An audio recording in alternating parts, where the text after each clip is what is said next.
The setting opens in the slumber room of the funeral director's establishment before the remains are taken to the church. Attention is directed to the cross, which appears in the lid of the casket. This emblem typifies the Episcopal service. It should be remembered that the casket is never opened in the Episcopal Church. Therefore, opportunity is provided for friends and loved ones to pay their farewell tribute before the church service. In contrast to other types of services, it is observed that floral tributes are very much a part of the Episcopal service. The flowers are rearranged before closing the casket to accompany the body to the church, where they are permitted in most cases. The family piece may stay on the casket during the entire service. The family arrives at the mortuary, and the funeral director escorts them to the casket to spend their final moments. The funeral director stays close by the family during the last interval, although he keeps himself very much in the background. He is their friendly servant who is available for their instant need or call.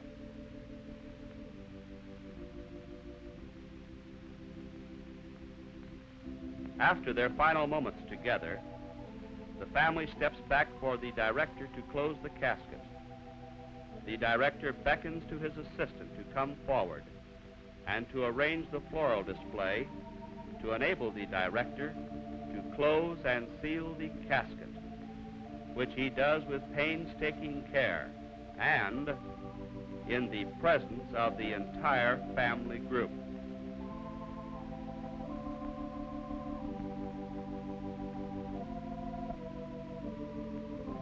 The casket floral piece is then centered. The director then steps back and observes the setting. He sees that the casket piece is correctly centered, and he then moves the other floral tributes to aid his assistants to remove the casket.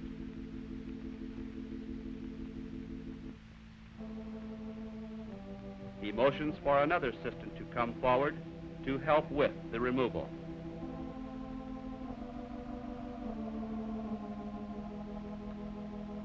The two able assistants direct the casket cautiously toward the entrance of the establishment, and the director remains behind to escort the family.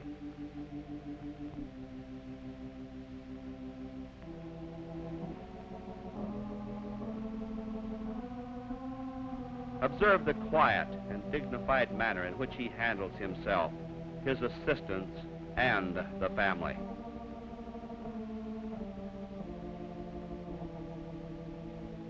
After the assistants leave the reposing room, they are joined by the casket bearers, who accompany the casket and place it in the funeral coach for departure to the church. The director escorts the family to their waiting limousine.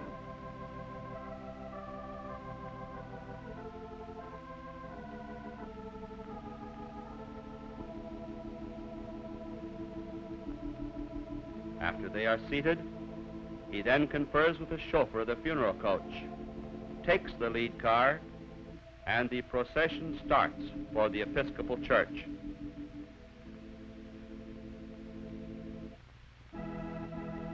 A motorcycle escort leads the group through the city streets to make for right-of-way and to control traffic and the speed of the procession.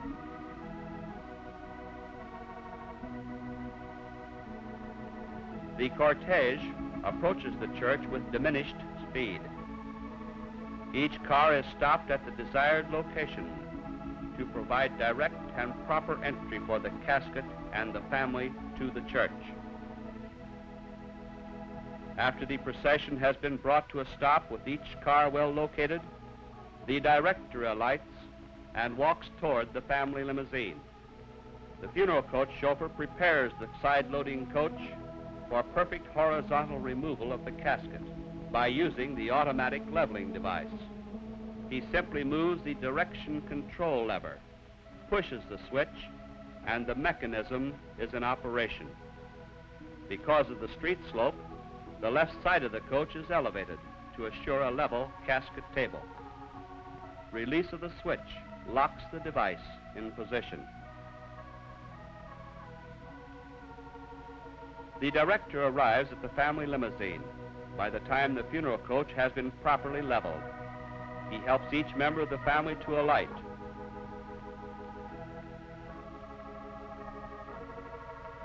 While his assistant opens the funeral coach doors, motions to the bearers to take their positions,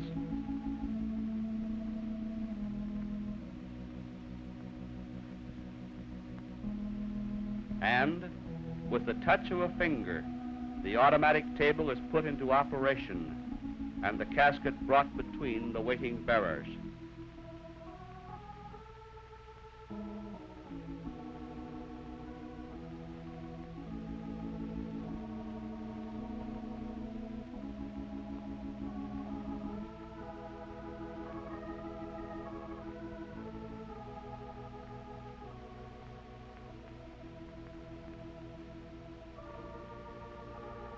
Led by the assistant, the family procession forms to enter the vestibule of the church, where the rector and crucifer await the Episcopal service.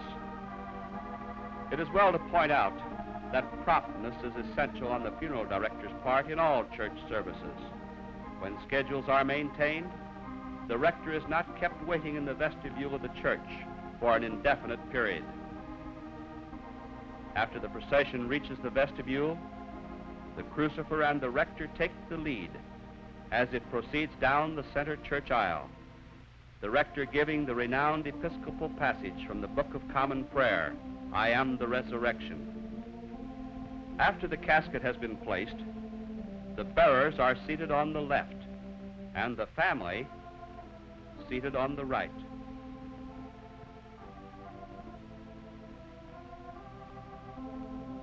The director and his assistants then take their leave for the vestibule of the church. From his lectern in the chancel, the rector reads the scripture lesson from the Psalms. It should be remembered that the Episcopal service is short. Upon completion of this portion of his ecclesiastic duties, he enters the sanctuary. During this interval, a hymn may be sung. The choir may furnish music, and solos and duets are proper. And, in some localities, congregational singing is permitted.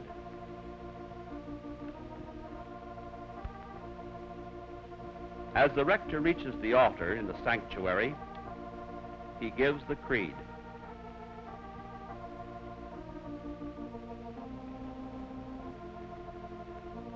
He then faces the congregation and offers a benediction. After the benediction, he kneels in silent prayer.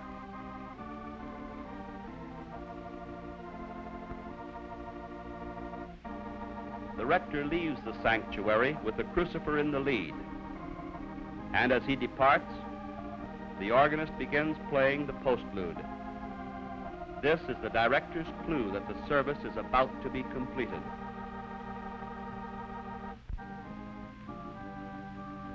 Led by the crucifer, the rector starts down the aisle. After they pass the casket, the director and his assistants come forward.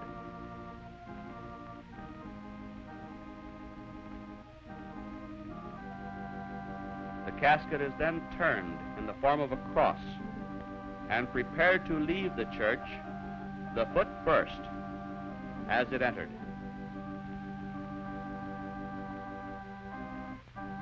The pallbearers take their stations on each side. The director motions to the family and escorts them up the aisle to form the moving procession as it leaves the church.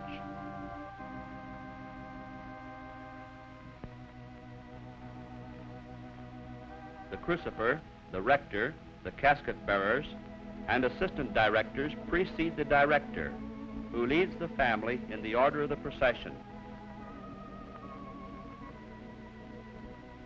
As the crucifer and rector leave the church, the bearers, under the direction of the assistants, lift the casket from the catafalque, and the line of procession, as started from the altar, proceeds toward the funeral coach.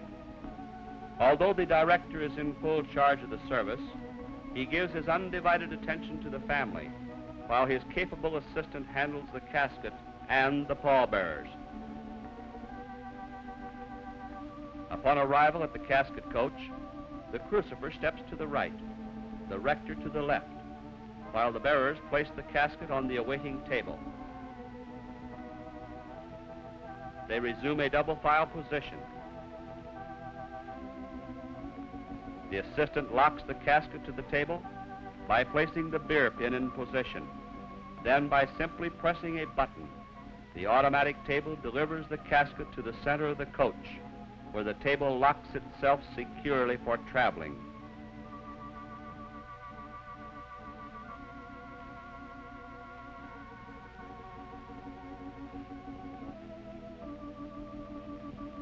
Timing is the key to a smooth service. The director escorts the family to their waiting limousine. And as he seats them in the limousine, his assistant closes the doors on the funeral coach and motions the bearers to their car.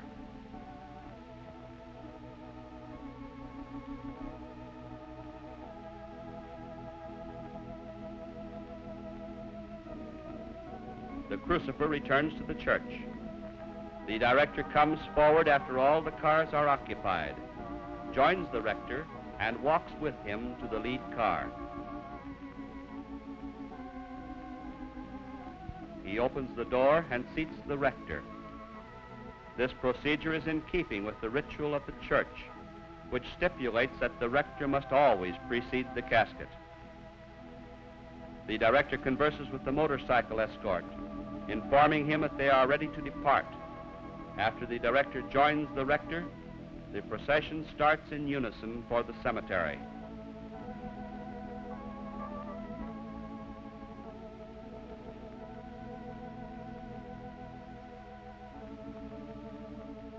In the meanwhile, another assistant from the mortuary conducts an all-important part of the service. After the procession has departed, he removes each floral piece carefully and tenderly from the church and places them in a flower car for transportation to the cemetery.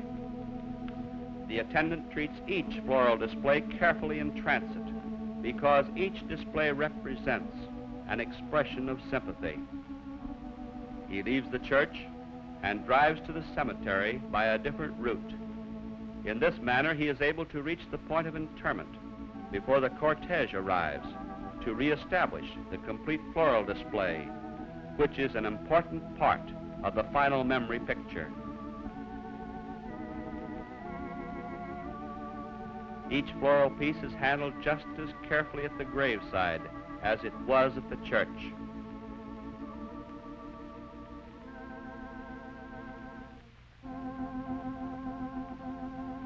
When his duty has been completed, the flower car is moved to open the drive for the funeral procession, which is en route to the cemetery at an even pace. First, there is the escort. Next, the rector's car, the pallbearer's coach, the funeral coach, and the family limousine. When the cortege approaches the gates of the final resting place, notice the illuminated headlights to denote a funeral procession.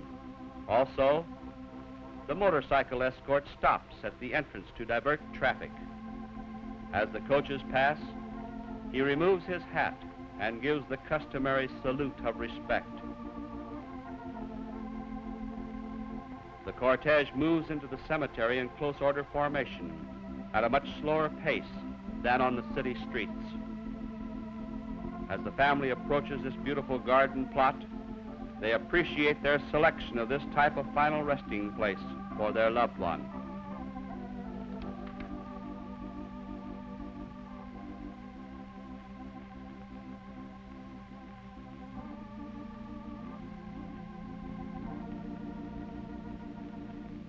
After the procession has been brought to a stop, the director and the rector alight from the lead car. The two walk toward the funeral coach, while the assistant opens the doors for the pallbearers.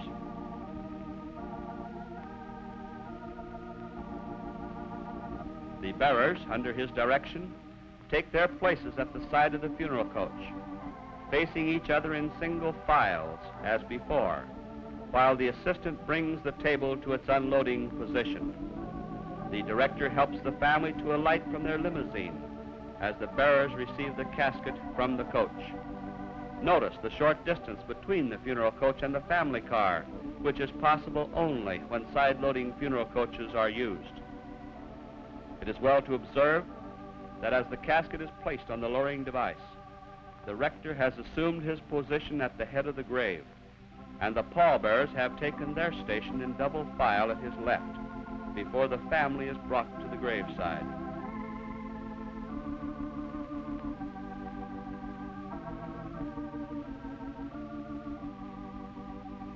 The funeral director is still devoting his complete attention to the family in his quiet, sympathetic manner as they approach the graveside.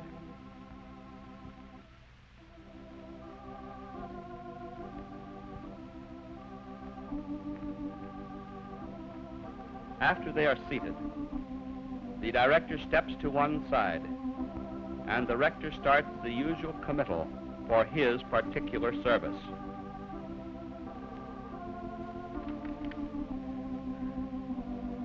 Note that he makes the sign of the cross with earth on the head of the casket as he recites from the Book of Common Prayer, earth to earth, ashes to ashes, and dust to dust.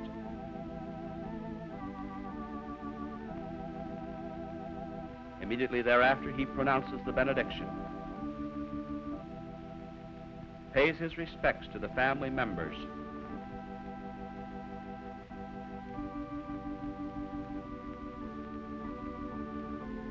and then awaits at the foot of the grave until the director has ushered all members of the family to their limousine.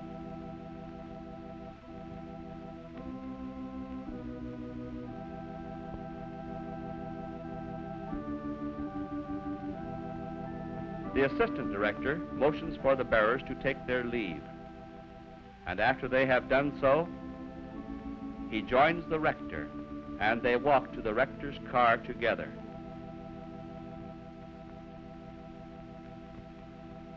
All members of the funeral party are assisted to their limousines.